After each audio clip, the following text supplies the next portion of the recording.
Бүгін 2019 жылы, дағда айта кетейін, 2019 жылы 23 январ. Менің жолдасым Жарқынбек Отан таңертең Зеленый базар жаққа барып келем деп шыққан. Содан кейін обед таңертең 10 кезінде кеткен келем. Содан кейін міне содан маған звондады 129-ға міндім деп. Мінем деді. Содан кейін бір уақытта сағат 8 болды, 9 болды, 9:30 болды. Жоқ. Соң звондасам, шына бұл жолдасым Жарқынбек Отан Қытайдан саяси лагерь түрмесінде отырып келген. Осы Қытайдан келгеннен бері осындай мұншақ ауру пайда болыпты.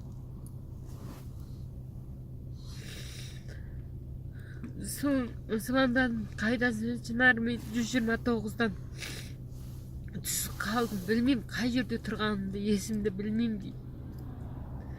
Содан сразу 102-ге звондасам бір қыз алады да, біз оны қайдан табамыз сен байыңды, ие болмайсың ба дегенде айтады да, 102-ге звондасам таба алмаймыз деді, телефонды қоя салды.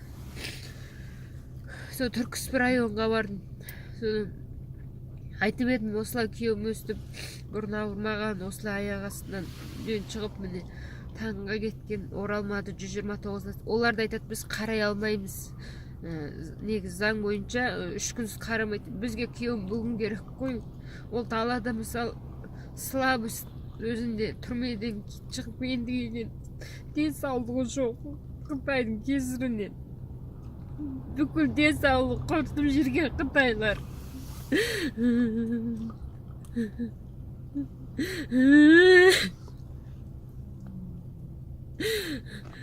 Бүкіл денсаулығы құртып, даже памятында ұмытатындай күннен күнге уже денсаулығы не болмай жатыр.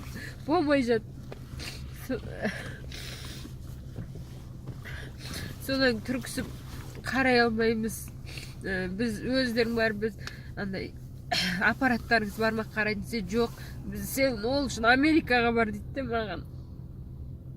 Енді жаңа күйеуім звондасам осы сағат 12 кезінде телефонды алады. Алса бір жерде суық қойып нет қалды ма, сөйлей алмайды, вообще сөйлемейді. Ар жағында машинаның дауысы ғана естіледі, гуілдеген машинаның дауысы ғана естіледі. Бір жерде жатыр ма, Түркісіб барып көмек сұрасам, ешқандай көмек болмады. Енді мен жолдасымды қайдан іздеп табам? Міне сағат 2 болды. Өзім таныстар машинамен іздеп жүрмін, балам екеуміз. Көмектесетін адамдар болса хабарлассын маған. Осы күйеуімді біліп жатса, жолдың бойынан көріп жатса, егерде оның қалтасында документімді алмай кетіпті, егерде больницаға алып кететін болса, номерім 747 778 97 21. Сіздерден көмек сұраймын, күйеуімді тауып береміз. Негізі бүгін тауып көріп, біз жақтың полициялары қозғалмай отыр.